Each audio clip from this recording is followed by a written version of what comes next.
This episode of the Buffalonian Podcast is brought to you by the CastSource Podcast Network, a podcast network built with and for entrepreneurs. Cover many genres, including sports, business, mental health, marketing, and entertainment.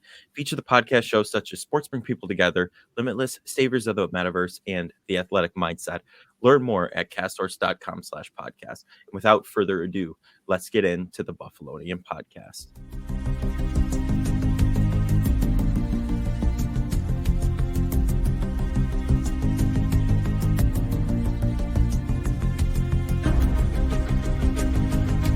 Let's take a trip through Cover One's cap extravaganza for the Buffalo Bills leading up to the draft. And the Sabres bounce back after a really tough week. Along with the Would You Rather, hot takes, trivia, and more. This is the Buffalonian Podcast. All right, let's go.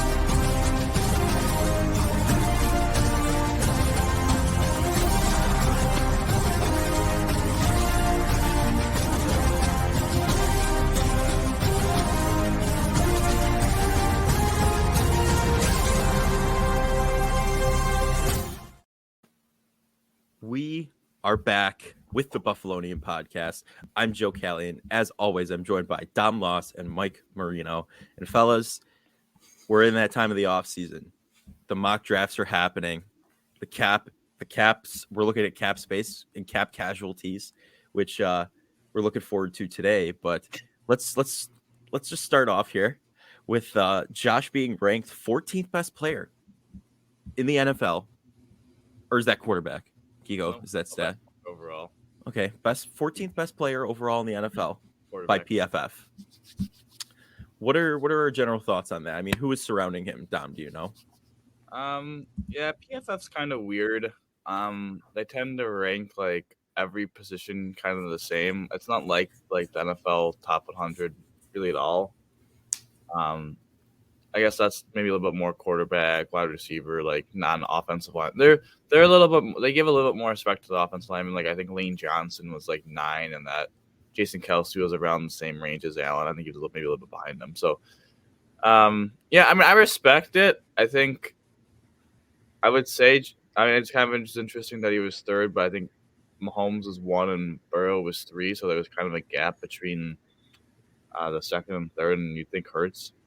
I think it's pretty accurate. Like, I mean, if I was doing the top 100 players, like I probably wouldn't put all those linemen ahead of Josh just because the quarterback position means so much more to me than playing right tackle. I'm sorry. Like, you might be the best right tackle in the league. I don't think that equates to like someone playing as like the 3rd or 4th best quarterback. But I mean, I think positionally ranked, it seems about right. Like I would say 3 or 4 this year. I think last year was. If you took all the year, he was probably 2, maybe 3. So kind of similar. I mean, it depends on what you think of Hurts, but I definitely think he would be behind Burrow and Mahomes for this season. No, I think you said it right there. Like this season part. Like if Josh had played consistent throughout the entire year from how he started to now, like the end of the year, then like I would say he definitely needs to be higher. But like he definitely had a point in the season where he kind of struggled and the team struggled. And, you know, the playoff game, I think, has a lot to do with, you know, that rating. And so I would say I would agree that it's rather accurate for how this year went.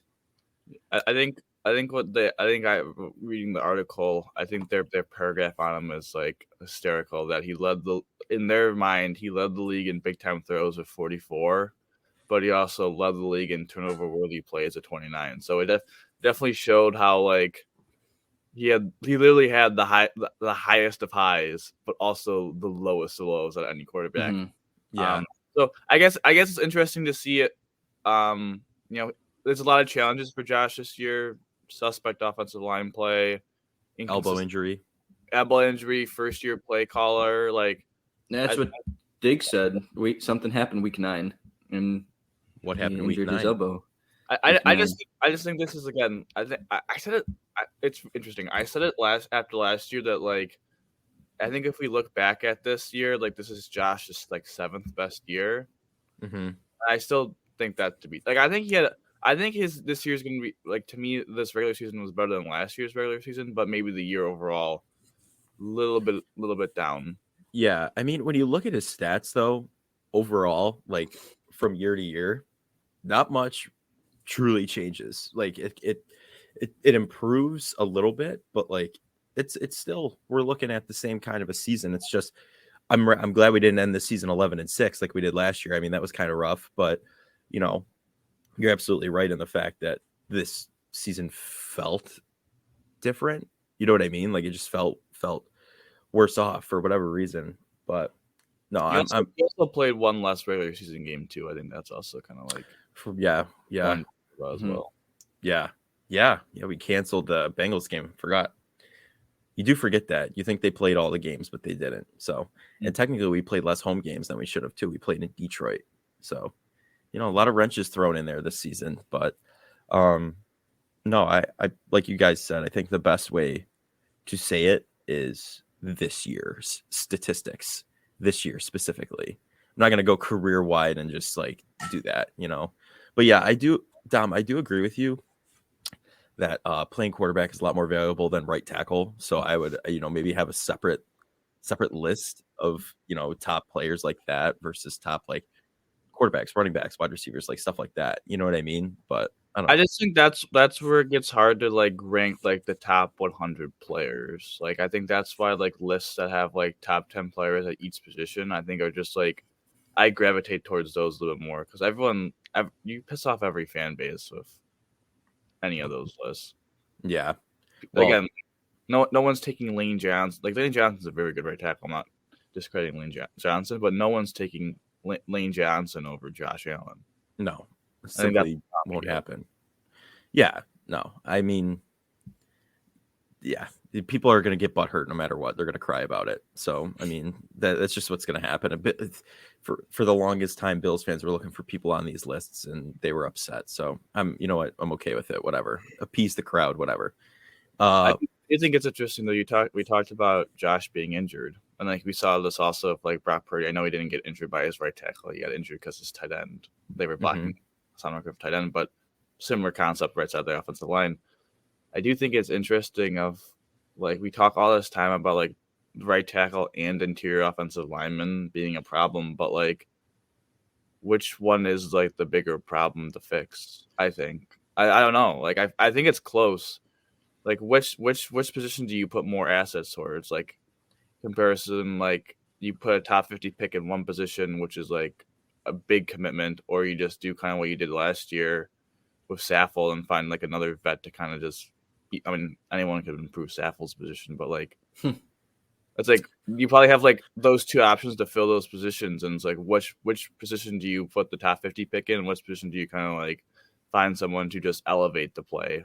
Not like be a long-term commitment, really. I personally, I feel like you want the right tackle because the interior offensive lineman, I feel like you could get a veteran presence from another team and plug in somewhere, and it'll work. But like we said, Josh got injured from the right side coming around, and when you're playing against teams like the Patriots or anybody who has a decent pass rush, right? Like that's going to be a recurring theme around the right side. Through the middle, Josh can roll out to the right and escape the pressure. Like that can be escaped. But coming around the right, that completely inhibits that ability. And then if he's looking the other way, it's game over. So I personally, I would rather, I think the right tackle is the bigger need we have over the interior offensive line. Mike, what do you think? No, I agree. I think protecting the edges is the most important thing because usually – you see like obviously the best rushers are on the edges. So just being able to get them behind Allen so that he could either step up in the pocket or escape would be better. And then like you were saying how, if it's a guard or something, he can roll out and then the tackle can still be, set in the block. But like, I think it's pretty evident that like we've watched Spencer Brown now for 2 years and like he's not it. Like they do need to adjust right tackle and maybe they could like draft someone and then if you want to also still bring in a vet to kind of mentor them so you're not rushing them in. Like I know like like the McBean way is like they don't play their young players. So maybe they need to change that, and whoever they draft, they play right out of the bat. But also, I'm someone who's always been like a big about player development and having a vet kind of go along the way with them. But at some point, like we've seen the Chiefs, like they played all their rookies and look how they all contributed and they're all on cheap deals.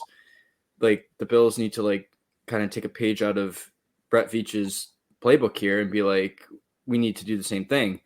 And I think finding a cheap right tackle would be really huge because, you know, Josh Allen's contract and Von Miller's big contract, Diggs' big contract. You know, what are we going to do with Edmonds and Poyer? Like finding an effective right tackle cheap would be, for the next 4 to 5 years, would be really good for this team. Yeah, like I mean, the Darnell right out of Tennessee is one of like the top right tackles you could find.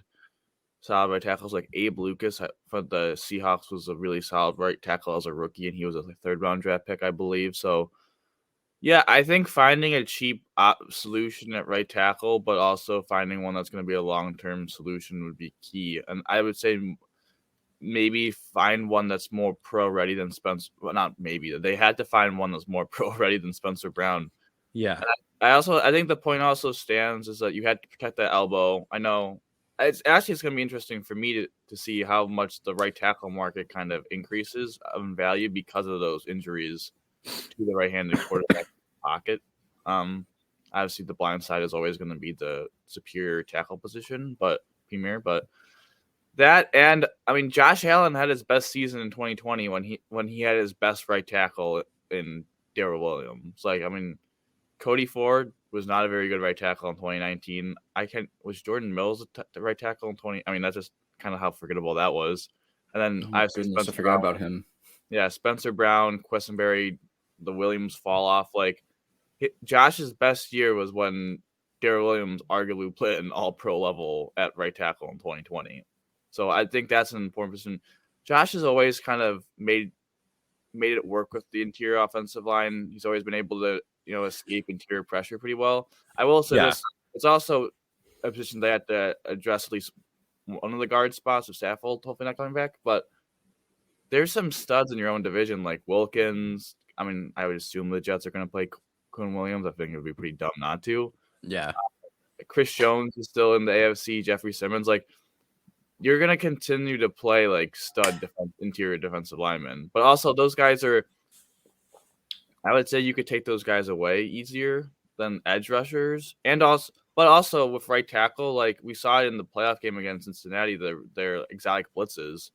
Like Spencer Brown completely whiffed on a slot corner blitz and it killed Josh, because why would Josh ever think he was hot in that situation? Like you have your right tackle to handle a 200-pound DB. Like improving the right tackle will not only probably help the run game, it will help like covering up blitzes and protect the billion guy.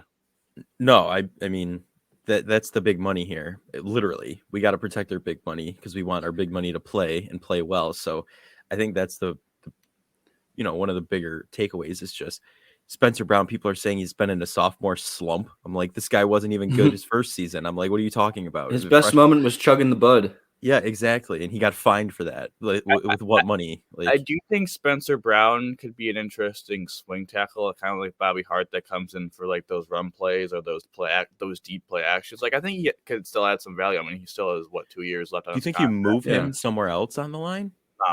No, he's not. He's a tackle. Like he's not a guard. But I'll say we know, or at least we've seen the Bills like to get offensive linemen with versatility. So do you think their main target on the draft would be someone who could play interior and tackle, or do you think they should focus mainly on someone who's been a right tackle? If that's what we're saying, like they should draft. I don't know. It's interesting how the board falls. Because there's like that Cyrus Torrence, who's like a strict guard from Florida that's been mocked. I've seen. Yeah. John Michael Schmidt from Minnesota is a center, but probably has like kind of like that that Eagles. They have Landon Dickerson, who's like a Pro Bowl, I believe, right guard, but he's kind of like he was a center in college, and he's probably going to take over when Kelsey's retired. Yeah. Like that would be a good backup option. It's just it will just be interesting how the board falls, because I after the season, you guys know, I was really like pro wide receiver, and I've kind of fallen off that just a tad, because I think it's more they had to find one more guy, like another like depth guy, and they had to find just better play calling for the weapons they have. So I mean, they could just go back to back, kind of like take best offensive lineman available, and then draft in the second round for like the need of whichever one you didn't really fill. Mm-hmm. Yeah. But I mean, that's what I would do. But I don't know. I would say having an offensive lineman that could be could have at least some versatility would be nice. But I worry about that, because that's a little like Cody Fordish to me. Like a dude that like we all thought could be like a really good guard, but was a tackle in college, and they tried him out on tackle, he sucked, and then he sucked at guard too. So like that's what would scare me in that scenario. Yeah, you don't want an all-out whiff like that to happen, but I still can't believe they got the Cardinals' 5th round pick out of that guy. Basically a 4th round pick. Like that's a premier 5th round pick. Yeah, I mean, I guess Cody Ford's got some trade value, but never saw it coming. He played well that one preseason game. Yeah, that was it. Hurt, though. I don't want to bash him too much. Like he got hurt before the season, but yeah, that's right. Forgot about that, honestly. Kind of hurt, so. But I heard you mention a mock draft, right? And I know we're on the concept of O-line right now, but I have one question for you guys. If you watch the NFL Network, if you watch anything fantasy football, you see those little scrollers at the bottom of the screen. Ticker, yeah. And they go through the like what they want each team to pick and whatnot in the first round. I've seen Bijan Robinson on like 10 of these. And if the Bills pick a running back with the first overall pick, like what are your guys' thoughts? Like that's like we have 2 running backs. We have Cook and Hines. I get it, they're receiving backs, right? But at the same time, that's not where the need is. Like the need is O-line, the need is wide receiver. Like, what are your thoughts on Bijan? I mean, I know, like, especially that high in the draft, you should never draft for need. It should always be like BPA. Mm-hmm. So like I could see the logic to why you'd want Robinson, but the way the Bills have run their offense, they don't center it around a running back. Mm-hmm. So they're more Josh Allen centric, where he's going to make the play, rather than like a few years ago when we had Shady. It was kind of that was like our main running back. Like he actually got used, and like if you implement an offense like that again, I could see and justify why you'd want Robinson, because they're comparing him to like a Saquon, and like he's the best running back prospect since him. But at the same time, like I just don't know how you could justify it if your leading rusher is your quarterback for the past handful of years. Right. Like that's just not. Yeah, he might be the BPA, but like that's not the smartest move to make, in my opinion. Yeah, Dom, what do you think? I think it's one of those situations where we saw it last year. I feel like they drafted BPA/need, and they thought corner fell through their board. They needed a corner, and they drafted the best corner. That's what their approach should be for either the offensive line or even a receiver. Or, yeah, I mean, like if Bijan, I said this like a couple pods ago, if Bijan Robinson or Michael Mayer is on the board at 27, and those two are the best players available, you should trade out of that pick. Like someone will come up and grab them. It's also like someone out of the second round might come and grab them, because then they get the 5th-year option. So they get another year. I just don't see the need to draft a running back and have like 4 years and then have him for the 5th-year option potentially of like what Saquon did at like 10 million, just have him pretty much like walk, because he's going to get. I mean, I think Robinson will hit, so I think he'll want like big money after that. And at that point, like I spent 5 years with a running back when I could have drafted like an offensive tackle that I could just pay now and have him protect my quarterback. I don't know. I just don't. Yeah. I didn't tight end are like the 2 positions I would like make my head. Well, other than quarterback, because I drafted a quarterback 27th overall. I think that would make my head spin. But oh my god, imagine. I feel like those positions. I just think that like they've already dumped way too many draft assets into running back.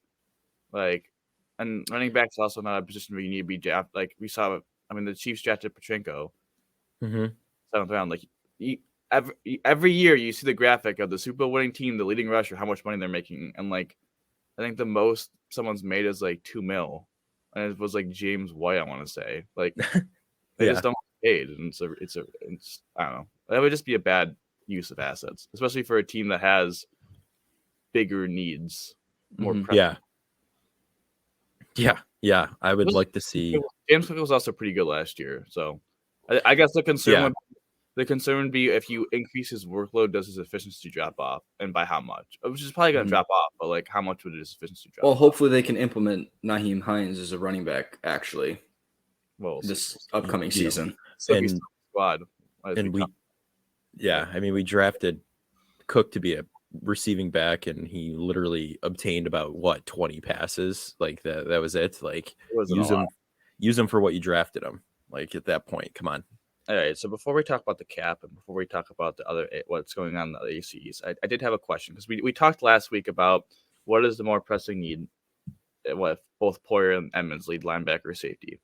Now I have to ask, if both those guys leave and you could add a vet in one spot and draft their replacement, start over in the position in the other spot, what position are you drafting to start over? I'll start with this. Also, I'm limiting. No one bring up Benford. I feel like that's like a wild card. I guess we could bring him up. I know my answer. Kind of a weird. That was going to be my answer, so I'm going to rethink this. I just think I got an answer. That would be like my answer, but for the process of the program. Okay, I got an answer. Maybe this is a little out there, but it's hot takes time. Okay. I always say it in the intro, hot takes trivia more, so let it rip. So I think safety is the position that you would develop for the future because Poyer's in his 30s, Micah Hyde's in his 30s, and after that, we're not sure about the depth. So I think that would be a nice position to develop and have long term. Middle linebacker, you bring in a vet. Now, who just got released? Bobby Wagner. Who wants to win? Bobby Wagner. Von Miller, recruit. Josh Allen, recruit. Get him in here for 1 year. Give him, he can fill the gap. I mean, he was the highest graded linebacker last year. He wants to win. Just come here. Boost the defense, Go for a ring. Hot take maybe. Maybe a hot take, but, that's just how I see it. That takes hot enough for me to hop on it with you. I like that. I like Bobby Wagner coming to Buffalo. And I would definitely, while you have the veteran talent in Micah Hyde to kind of bring up the next generation, quote unquote, of the safety position, because Poyer has no idea if he's coming back. I mean, I saw a tweet about that the other day. He's gone. So it's like at this point, use the veteran talent we have, especially in Micah Hyde, who's locked down.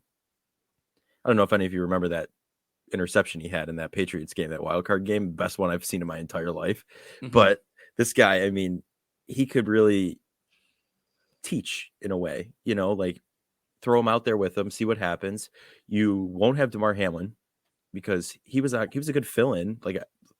He was solid for most of the season. I almost threw my mouse off the table, but I think it's just you like Mike said, you bring up the safety and then you bring in Bobby Wagner to bring out that linebacker position. I'm right on Wagner's just like the top tier, one I would target. There's a TJ Edwards and other guys you could bring in, but just for the take of it, Bobby Wagner. So it's steamy. You want Bobby Wagner?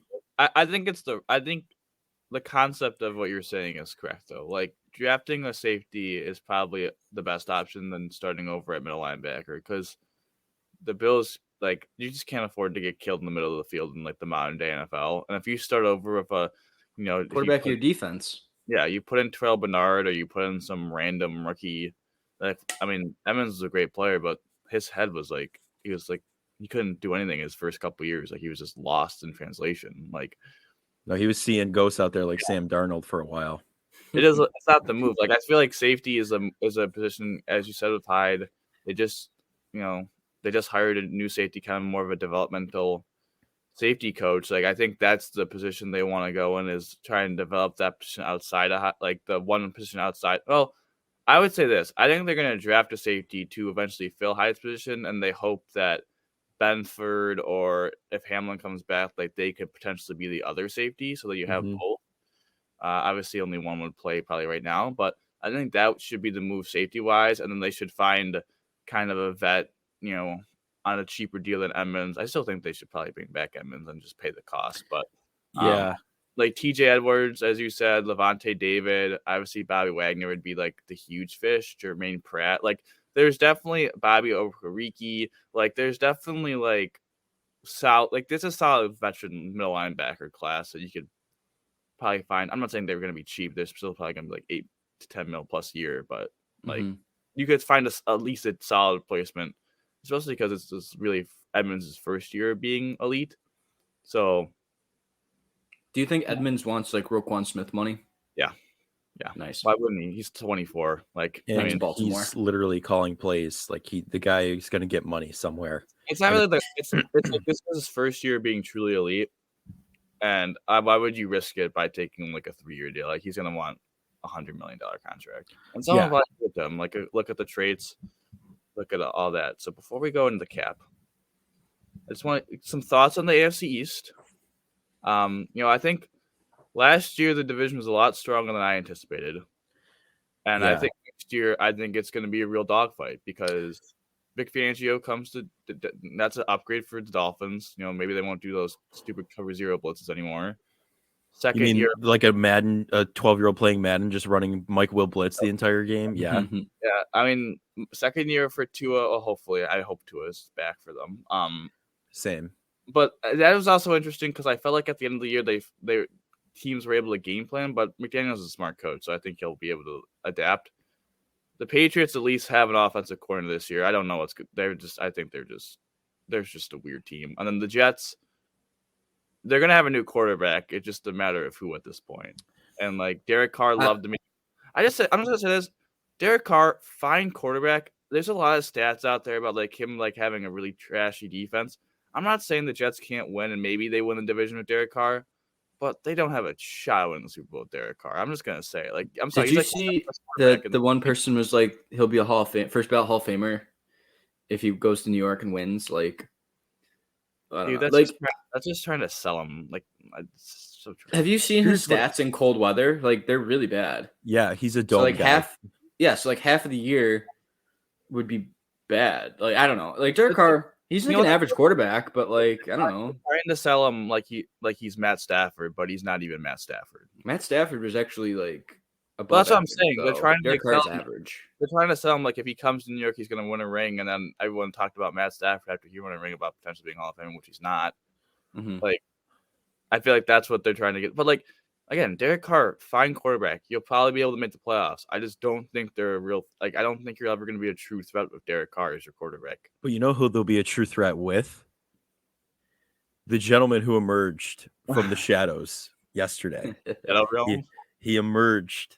They brought back Nate Hackett, right, from the ashes of tanking the Denver Broncos. They brought him on. He's got chemistry with them. I think A-Rod of the NFL is coming to the New York Jets. Cold weather quarterback, played in Wisconsin. Some crazy cold weather there in December. He knows what's coming.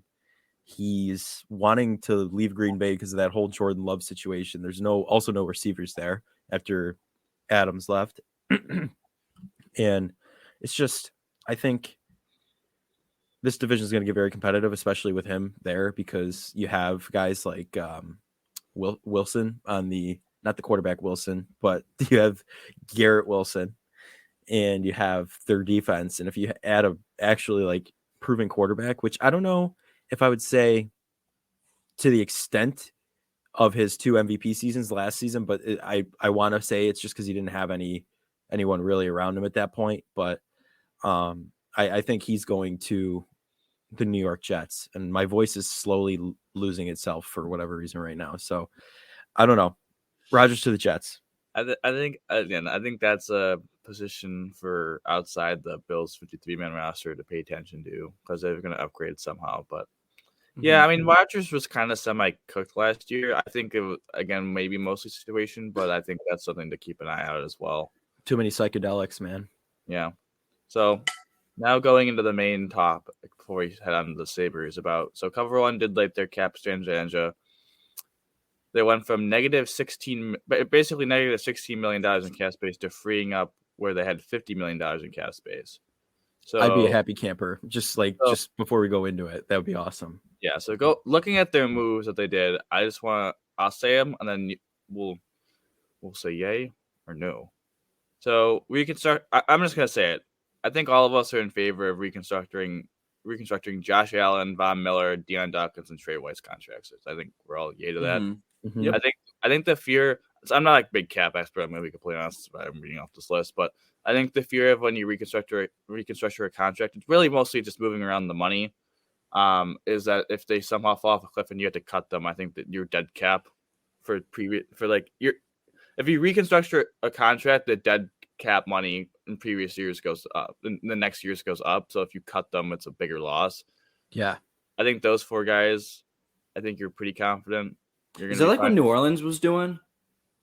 Or what was New Orleans doing? Like all those years. Yeah, like how Michael Thomas's contract is $59 million. He has a $59 million cap hit. It's strictly they moved so much of his money up front to they backloaded his money so much that now that they're cutting him because he's trashed, like that's how big of a bill they had to pay for that. Like that's why you don't want to fully follow New Orleans, but yeah. Again, New Orleans. So they didn't do anything with Mitch Morris. Are we yay or nay on that? So listen, this guy's one concussion away from retiring at this point. If he doesn't come back, like he's had 3 with the Bills now. He's had 6 or 7. I just need a yes or no answer. It wasn't an open-ended question. I mean, I don't think he'll stick around for much longer. So I'm fine with it. I'm okay with it. No, I'd keep him. Yeah, I'd keep him. I think they already took him last year to do a pay cut. I would offer him again. If you wanted to do a pay cut again, because again, and then they should also draft his replacement. That could be a day one starter at guard and be a center, kind of what, as I said, with Landon Dickinson and the Eagles as Michael is dying. So then they did a trade. They did the Ed Oliver trade, which freed up $10.8 million in cap. They traded him for a 2nd and 5th round pick, and they got that value based off. They talked to other fans of other cover ones of like the other teams, and they got like what their price would probably be. So I know we talked maybe they do Renfro for Oliver if that's available. I like the move. I mean, you free up $11 million in cap.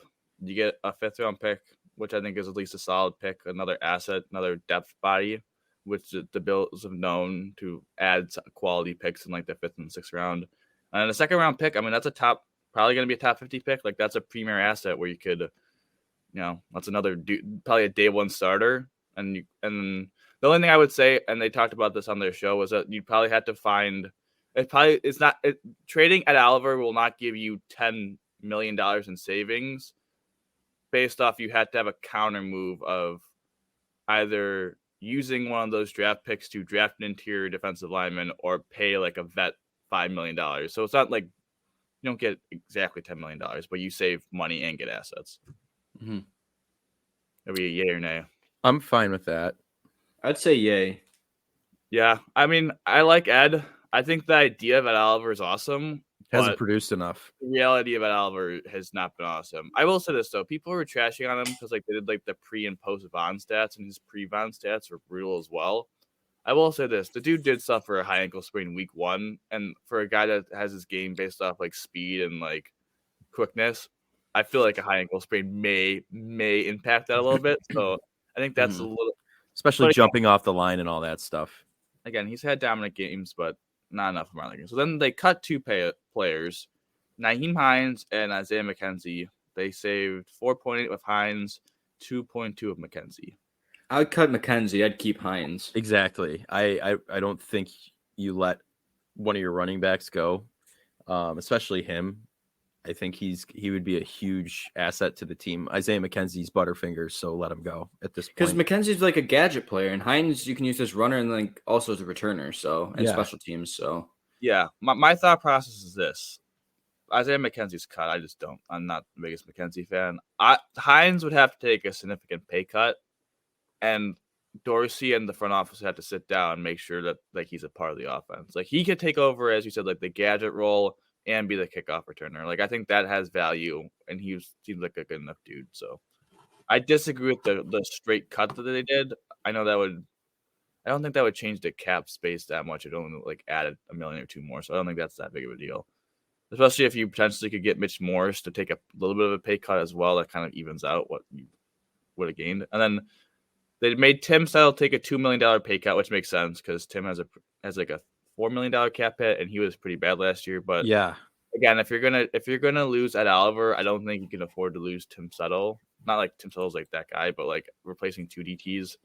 You just gotta hope that last year was just kind of a rough one, and he kind of bounces back. And then they were able to save money by about $3 million by extending Daquan Jones 2 years, which I'm all for because Daquan Jones was awesome last year. Yeah, I'm okay with that. He was a bigger part of our defense, so I'm all for that. And boom, that's how you get from negative $16 million the whole to $50 million. And then you use the $50 million to draft picks, improve the interior defensive line, maybe grab another edge, grab a wide receiver, backup quarter, other depth of your roster and offensive line. Like I think that $50 million is a lot of money. Yeah, let's just say that eases a lot of worries people have, I would say, at this point, especially with getting players necessary to win a Super Bowl if we have to at any point. Like if we have an injury come up, like you have money to sign someone, that's kind of nice instead of being right at the edge. So they don't have to spend all that cash too. Like they could just make sure it's like this year they don't have to spend any of that money in the future. Like it could just be like a this year thing. So right, exactly. So yeah, I mean, pretty much, if this could be sent directly to Brandon Beane. Mike's having computer issues and pooped the bed, so he'll be back momentarily, hopefully. But if we could send this directly to Brandon Beane right now, speak of the devil, if we could send it directly to Brandon Beane, I would love it. I think this would be an ideal situation to happen in IRL, But I think that's going to do it for our Bills topic for the day. But before we move into the Sabres, I would just like to bring up the Sports Bring People Together podcast. You should listen for entrepreneurial conversations with those in sports, and who knows where the chats will take you. But sports got us all here together in the first place. Find the show wherever you listen to your podcast, or simply visit sportseplus.com. And now let's talk about our Buffalo Sabres. What a game last night. We're recording Friday, early morning, and it's just, I don't know. There's something that's been a little bit stuck in my head, if you will, since that game last night. We couldn't hear it because none of us were there, and it was also not a home game. So I have to play it gratuitously.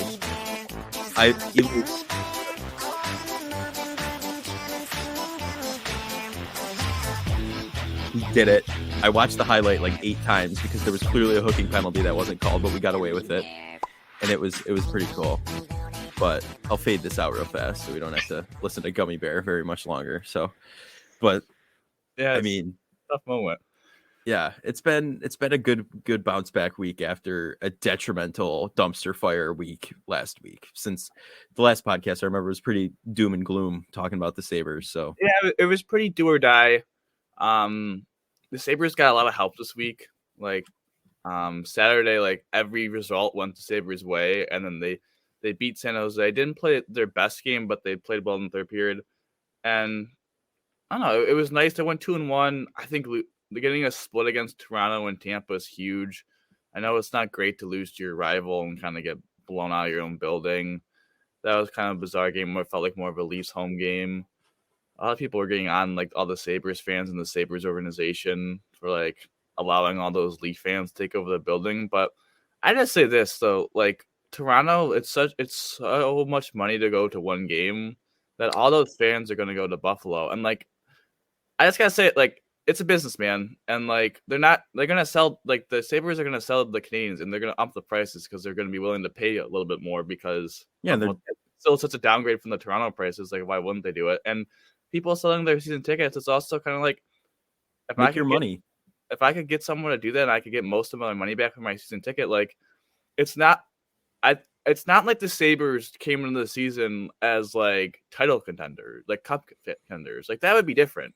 Like they came up with like I think all of us thought it was more likely they finished 7th or 8th in their own division than make the playoffs. So it's not. I don't know. I just think that was I think that was stupid by all like the media and some of their fans going at each other's throats. It's like it's what it is, man. It was a frustrating night. Great bounce back. Hopefully they have a good game tonight. Really, I mean, the ball is really in their court, and they have all these games in hand on the Islanders, who are the wild card one. The Penguins have fallen off. And I know we're talking about right now, but like the Capitals yesterday trade one of their better defensemen. Like they sold. Like I don't know what to tell you. Like we saw the Islanders go all in. I wonder, like, do we pay attention to Florida? Like Florida, with the amount of games they've played before, like they played so many games above everyone. Like it kind of feels like they had to sell because they had to go like 13-5-2 to even have a realistic shot at making it. Yeah, like that's an insane record to get. Like I feel like they're kind of like, yeah, we're in it points wise, but like with the amount of games, like they've done, like I feel like they're like kind of in a position where it's like they had to sell. I don't know. right. Yeah, I mean, it's for me, it's so tough to look at this right now because it truly is like there's a lot. Our division is cemented as, for me, the most competitive. I know we've talked about this before, but just even fighting for this wild card spot right now, just it's tough company at all times. Like they're right there with us. It's I don't know why the Capitals traded their best defenseman. I'm going to be honest with you. When I saw that, my jaw was kind of like, what? Like I had no idea what the thought process was there. And you're right, Dom. They absolutely sold on that one. I don't know.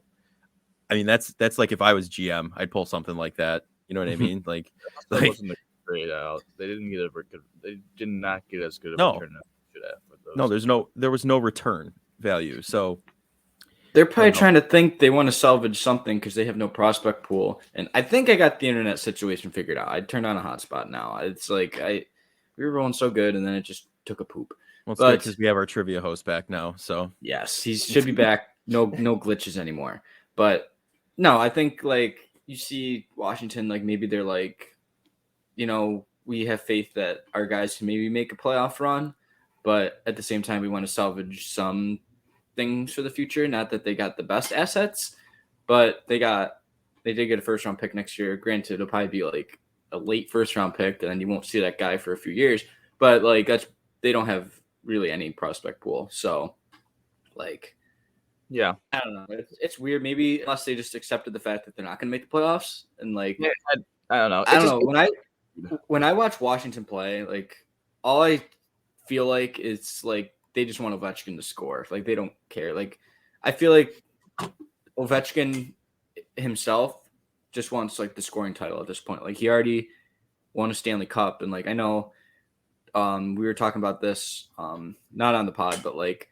We look at his legacy and everything and how much like he wasn't able to get out of the second round. And like the only time he made the conference finals was when they made that run to the cup. And like, you talk about him being an all-time great. And at this point, they are just kind of forcing him to break the scoring record. So like, is that really their top priority, or should he more or less want to make another run and try to get another championship? Yeah, like I like the move to do it makes some sense in the fact that they're in like the similar position to Florida where they have like played like 3 or 4 games more than everyone else, and they only have 62 points, and they're like a couple of points back of Detroit in the second wild card, and they're 3 games below, like more than them. So I understand why they sold. I just think it's interesting because they don't. It's not like they have a prospect pool to back up on, and they're a very veteran laden team. So it's not like they're getting like next year is going to be a year where like they're gonna turn it around real quick. Like I think this might have been their last hurrah, kind of like what Pittsburgh is, but kind of in the same point. Like you look at the wild card and how it's playing out. I don't think there's a single team that the Sabres are competing against that they can't beat. And I think that's important because, like, if you look at Ottawa has somewhat of a chance because they've only played 56 games, but they're 4 points back of the Sabres, and they're so injured. Like, Norris just got hurt, went down. Like, I don't think they have a really shot. Yeah, the Sabres had 62 points of 56 games played. They're tied with the Capitals, who have played 60 games. So I'm not, and again, they just sold, so I'm not really concerned about that. The Penguins are going to be interesting. I think they're a team to look out for, respective. The Sabres only have 1 game in hand on them, and they're a point back of the Penguins. The Islanders, yeah, they're 5 points ahead of the Sabres, and they're in that one wild card, but they played 61 games compared to the Sabres 56. Like, I don't know what to tell you on that one. The Panthers, again, they've played 4 more games and have 2 more points. This is a big game tonight. Like, this is the Sabres cannot lose this game in regulation. Like, if they do that, that's a brutal loss to their chances. Yeah. And then Detroit's in the second wild card as of right now. They've played 1 more game than the Sabres, and obviously have 2 more points. And again, Detroit's a team that's like, I'm not overly impressed with either. Like, and they're also a team they're a bizarre team, and like Dylan Larkin, their number 1 center, isn't even signed through next season. So like, I don't even know what they're doing. I don't know.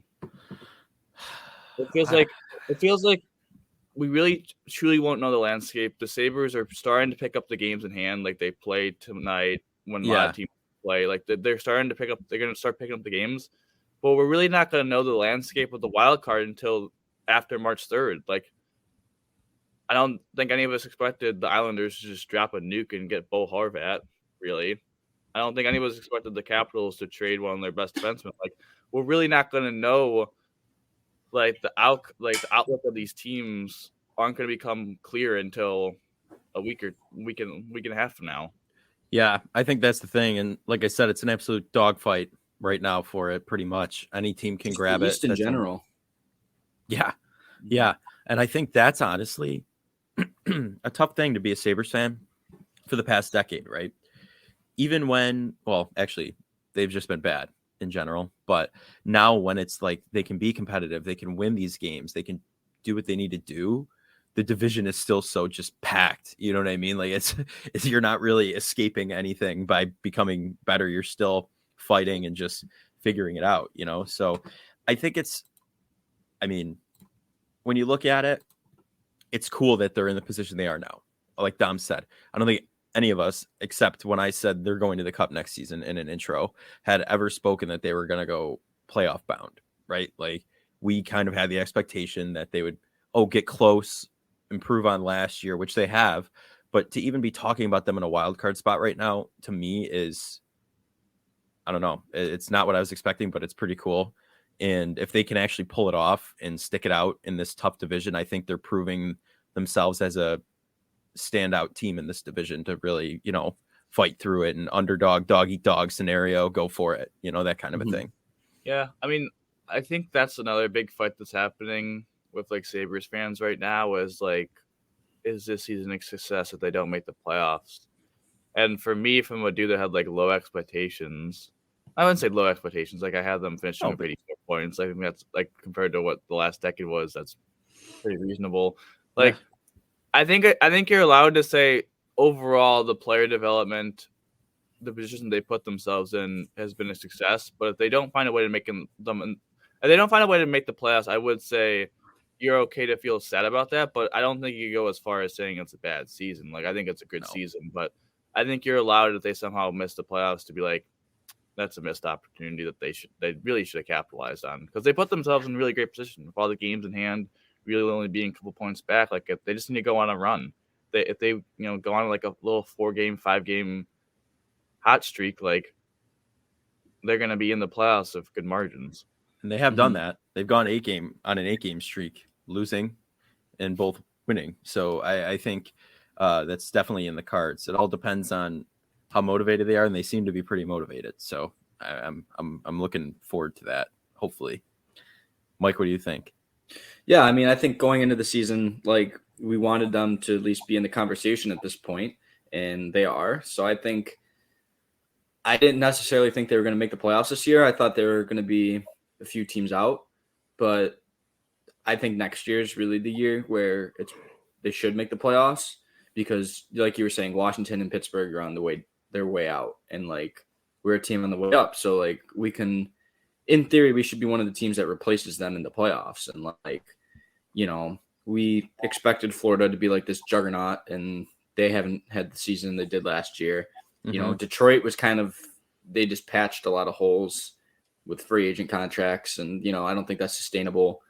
The only team I see that could also be on the rise is Ottawa, just because they're a young roster.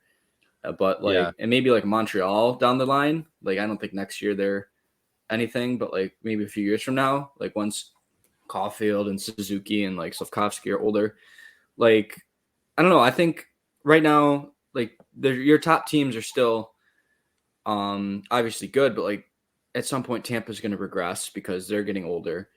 And I think this is where I want the Sabres to be right now. I think it's really encouraging. I think we've played good hockey. Like, yeah, we got blown out in the Toronto game, but that's going to happen. And we bounced back against Tampa to get that extra point. So, like, I think I've liked what I've seen so far overall this season. And, like, if we make the playoffs, I think it's an added bonus. Like, I wouldn't say it'd be disappointing to miss, but, like, I don't think it was expected. But I think next year is really the year we want to be in the playoffs. Yeah, I would agree. Added bonus is the perfect way to put it, I would say. Yeah, definitely next year's got to be a year where they had the focus of being playoff caliber, as the Bills always say. But so talking a little bit more about the Sabres present, then we'll go into like other news and asking a hypothetical question. But the 3 goalie system, I think, has been a massive failure. I think it's been a waste of a roster spot. The best goalie on the roster is a 41-year-old Craig Anderson, which I was concerned about going into the year because, like, he plays once a week. UPL has been pretty bad for the last month and has like not even the biggest save percentage guy, but having a consistent 890 this far in is a pretty brutal. Comrie was very bad yesterday. I know. Listen, Vasilevsky was terrible. Like he technically outplayed Vasilevsky. I don't think that's like a compliment. And yes, he made some nice saves in overtime to get him the win, but he was also the reason why they were there in the first place. One was further down in the garbage can than the other one. Like that's just how it was, pretty much. I think it's just one of those things that's frustrating because, like, in theory, the 3 goalie system was not a bad idea, but but Kevin Adams did it to himself in the offseason. And now it's like we talked last week about UPL and Comrie. Like, I don't think he could go in the next season, as we said, with the playoff expectations of those 2 guys being your goaltenders, because they've been terrible. They both like have brutal advanced numbers, brutal just standard goaltending numbers. And like, I guess I can't believe, like, according to Elliot Friedman, that the players pushed for this. Like, I understand why at first, but now I don't know. I think it's just dumb, especially with the trade deadline coming up. Like, I really think they're without Comrie. I'll present a situation here. So we've seen that in Anaheim, John Gibson, they want to give him a new home. Do you think his new home should be Buffalo? No. He's peaching past his prime. He's terrible. He's so bad. No, that does not. I don't. If you're gonna bet on someone doing a bounce back candidate, it would be Demko. It's no way I'm bound. John Gibson's been terrible for the past 3 years. Demko has just been injured and bad this year. Like, no, I'll shoot that down. It was just a hypothetical proposition. I do think they need to add a significant goalie piece, because I know we talk about Levi, but Levi is 2 years away probably. So I do think they need to add like honestly could be more too. Well, 2 years from at least being on the team. Probably you're right. Probably maybe a couple more from being a legit player. Yeah. But I mean, look, Jake Ottinger didn't really break out till his 3rd year. So, yeah, I hate the 3 goalie system. I think they should look to move one to add something in the trade deadline, and they definitely need a better short-term answer than what they have currently. And then my final kind of real-life question, my pressing question, I guess: will Tage be a Hart finalist? Man just had a Hattie, career high in goals, career high in points. Does he top 3 man? That's tough. That's a tough. I think he should be. Like, it's most valuable to your team. Like your without team's the key Tage, there. Yeah, without Tage, like, what is this team really going to do? Like, I don't think we're nearly as successful as we we are right now. So No. I think he should be at least in the conversation. I think I think David's probably gonna lock that up, but like he should at least be in the conversation. I mean, when you look at some of these games, right? Like I forget who they were playing in this game. Scored 4 goals by himself. I forget who the opponent was earlier this season. I think it was Columbus. Columbus. 4 in the first quarter or first period. Sorry, and like that wouldn't have been a win. Like maybe it would have, right? I can't. I'll put it this way: he's definitely been incredibly valuable to this team. McDavid's like hands down going to win because he's going to get like 150 points or whatever. Like that's just insane. I think after McDavid though, there's kind of like 2 spots kind of open, and it kind of is kind of your preference. I think if the Sabres make the playoffs, I think should be a lock. Yeah. I think if the Sabres miss, I don't think he'll be a finalist. He's also got to start, like he had a little bit of a slump. I know that was kind of like right before the break, he was a little banged up, and now like after the break, he's starting to come on. If he ends the season high and they make the playoffs, I think there's no doubt in my mind he'll be a finalist. But, yeah, I guess like it'd be kind of Dahlin to me is like already kind of like as long as he ends the season with good point note, like as long as he stays hot, it doesn't matter if the Sabres make or miss the playoffs. Like I think I'm not saying he's a lock right now, but like other than Carlson, I feel like he's like the clear cut number 2, and then there's kind of everyone else. Yeah, it's kind of like it's McDavid, and then he's lumped in with everyone else. So I guess it's just thoughts on informing the news as well. You know, we are not a news breaking podcast, but Ryan Johnson probable to sign now. We got to watch your breaking news though, because you said Aaron Judge went to the Giants on live on the pod. That made 1 episode, so I think we got to check our sources on this stuff with this guy. Listen, according to sources, he's probable. Again, nothing's been decided, but I think this brings up to my last point before we do our predictions: is do the Sabres need another core player, or do they just need better depth? Like if you could pick one, they add another stud, or do they just need better depth to fill out their roster? I think it's an interesting conversation. I like the depth because I feel like we have a solid core with like Thompson, Tuck, Cousins, Dahlin, Power. Like I feel like we have a solid core. Like I really just think they need to do depth pieces. I would 100% agree with that. I mean, we talk about it with defense too.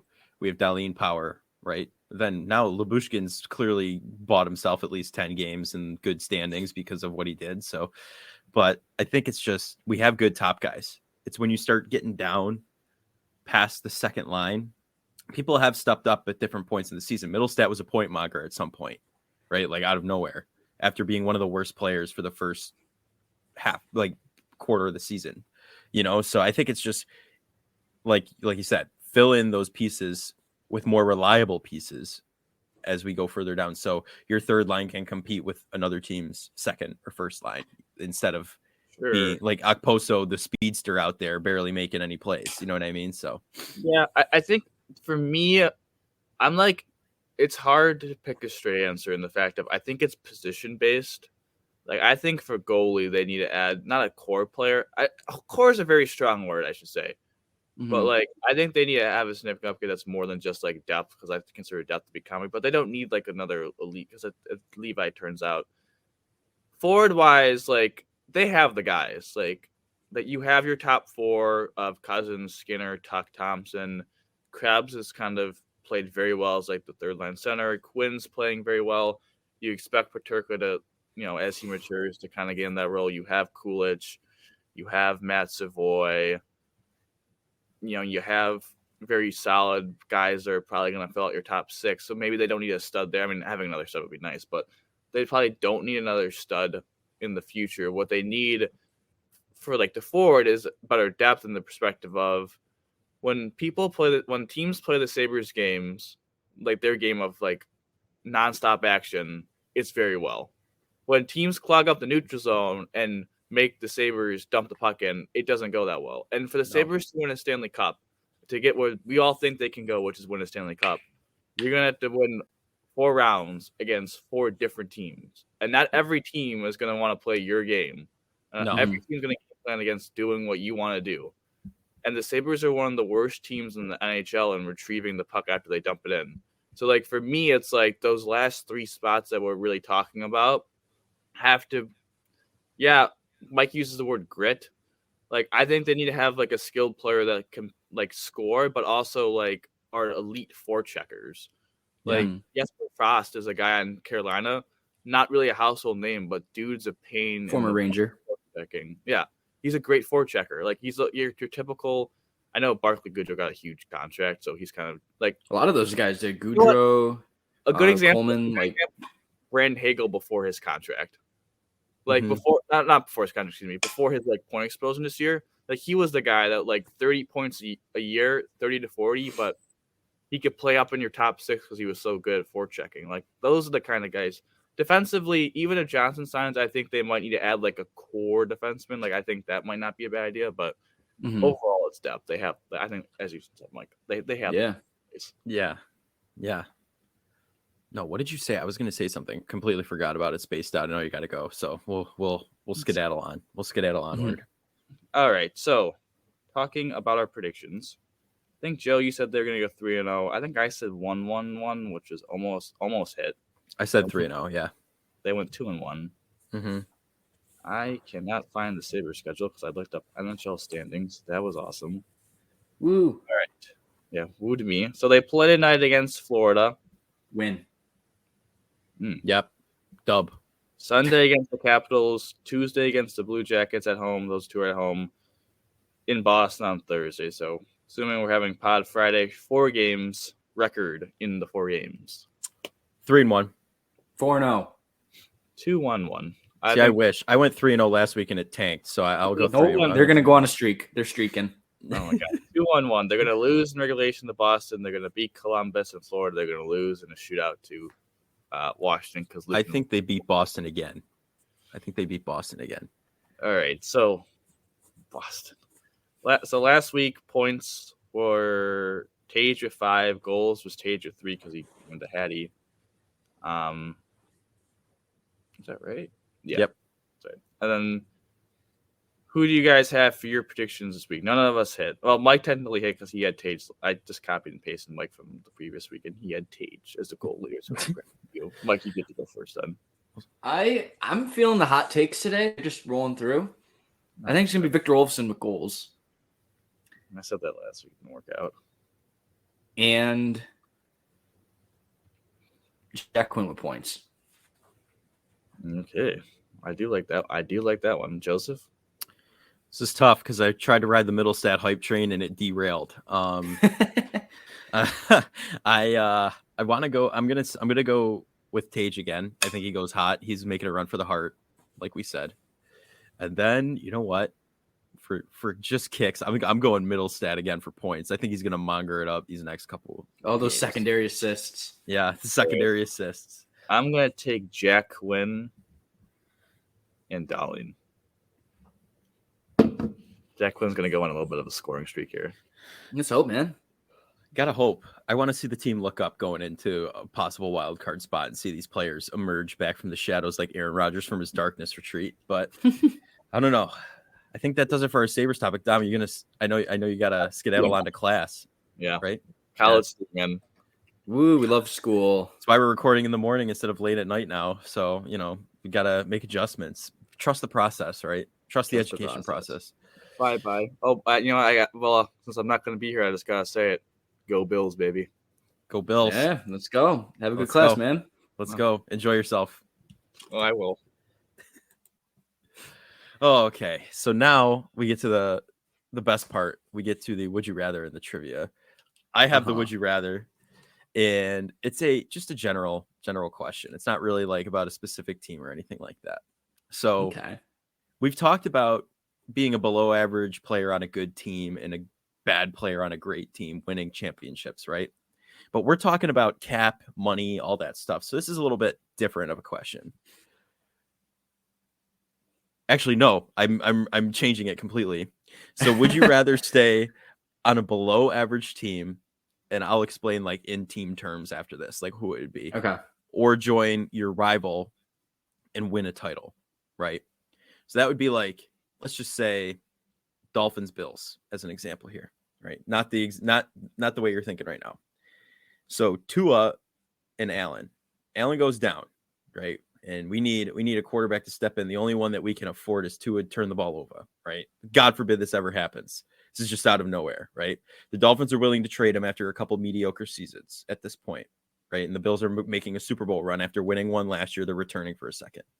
So we need a quarterback that can get us there. And Tua is it. They're rivals, though. That the rivalry between Bills Dolphins like that's heated up, right? If you're Tua and go to the Bills to win a title or stay loyal to the team that you've been with since they drafted you, like the fans, like you like that kind of stuff, like just like everything playing into effect. I'm gonna think of it in this situation. Mm-hmm. I'm gonna think of it as like Kevin Durant, who was in OKC. Oh yeah, they had chances to win but never did, and then he goes to Golden State, which was already a team that was winning, and then he joins the team and they win some more. Yeah. So would I rather go leave my team and go to a team that's gonna win, or stay with my team? Specifically your rival team, like arch nemesis team. Okay. Yeah. Does money have implications, or is it just solely winning?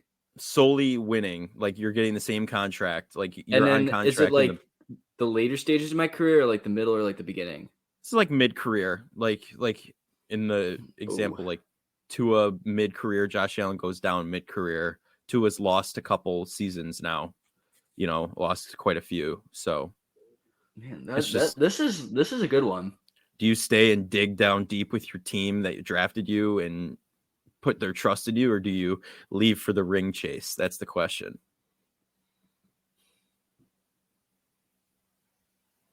Dang.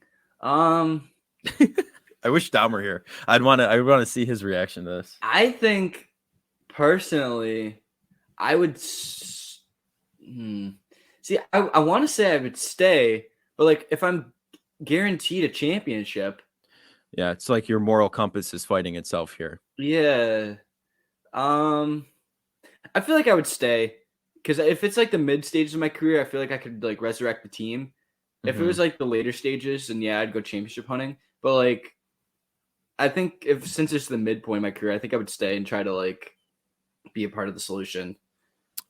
Yeah, I mean that's definitely the moral compass-esque answer. If I'm in the mid stages of my career, I want a Super Bowl, so I mean, it's tough because if it's like a city like ours, like Buffalo, where it's so tight knit, the fans are the way they are. Like you don't want to leave them and just like backstab and go win the championship. But, like how would you feel if Josh Allen like went to jumped ship and went to like the Dolphins and won a ring? Like you'd feel like you'd want horrible. Yeah. So.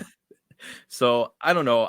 I would stay, I think, but I would definitely be like in my mind, do I want the ring on my finger at this point? Like it'd just kind of be like that would be a thought at that point in my career if I wanted it or not. So yeah, we'll have to get Kiko's answer. That was a really good one. Like I haven't thought hard about one in a little bit. That was a really good one. Oh, we'll appreciate it. Yeah, no, that's like that really tugs on the moral compass aspect of things. But you got our trivia? Oh, of course I got the trivia. Right. We're locked and loaded, ready to go. Let's go. So we'll start with the Bills question, per usual. Mm-hmm. So which player in Bills history has the most kick return yards?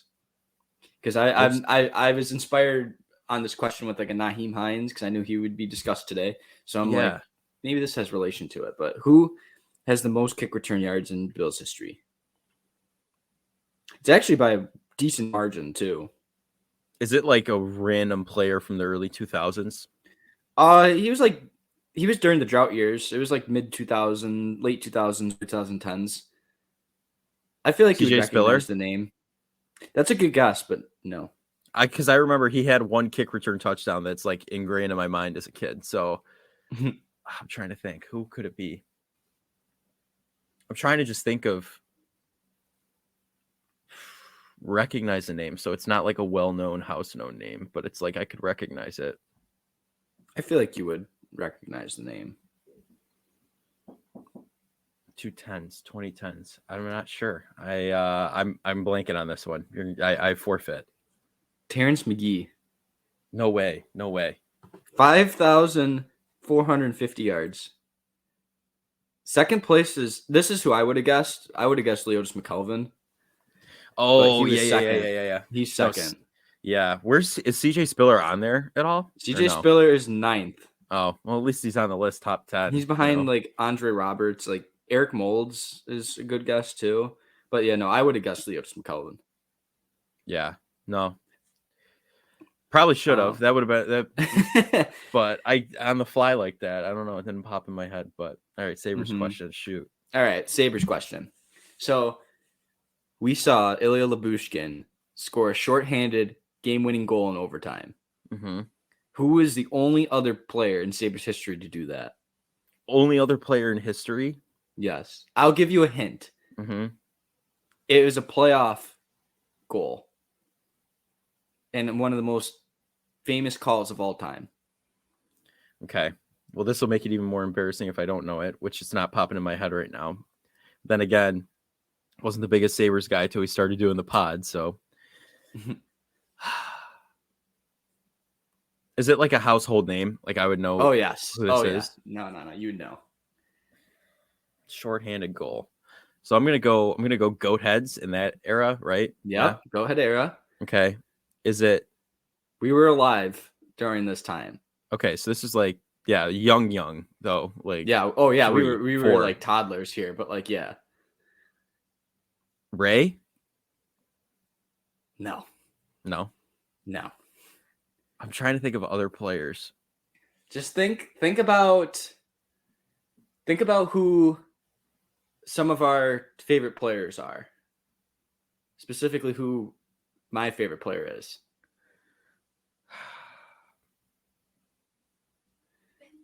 Pominville. Jason Pominville, scary good goal. Wait, really? That was right? That's the right answer. Oh my God, no way. Yeah, scary good goal, shorthanded. When you said your favorite player, I thought of your Winter Classic jersey immediately. That popped in my head. So I was Jason like, Pominville. oh, there we go. All right, last question. All right, last question. I felt motivated to do a Buffalo Braves question just because I just wanted a random one. Uh-huh. So they were in Buffalo from 1970 to 1978. I don't know if I asked already, but how many playoff appearances did they have while in Buffalo? Of the 8 years they were here. Can you repeat the question one more time? So how many playoff appearances did the Buffalo Braves have from when they were in Buffalo? So 1970 to 1978. Of those 8 seasons, how many times did they make the playoffs? Under over 10. Okay, under, because I'm not asking because now they're the Clippers, so I'm not asking like that. Just their tenure in Buffalo for the 8-year stretch. Oh. So it's 8 or lower. Okay. I would say 5. That's how many times they missed the playoffs. Oh, really? They so made they only 3 times? playoff appearances. Oh my God. I They had kind of a wish we decent still had stretch, an NBA but team overall here. they were pretty bad. Yeah, no. I feel like I'd be more inclined to NBA basketball if we had a team. Exactly. I don't want to watch the Toronto team. Like that's not. I'm not interested by that. No, I don't know. Because they have no tie here. It's not like the Blue Jays are tied to the Bisons. No, that was like a mess with ownership. They didn't need to move. They just wanted to move, and sharing an arena with the Sabres, and I think Canisius was playing there at the time too. So scheduling was an issue, but yeah. Well, that's going to do it for this edition of the Buffalodian podcast. I'm Joe Callie. I was joined by Dom Loss, who's no longer here, and Mike Marino. So, Mike, Dom already said go Bills. I said go Bills. So, what's left? Go Sabres. Go Sabres.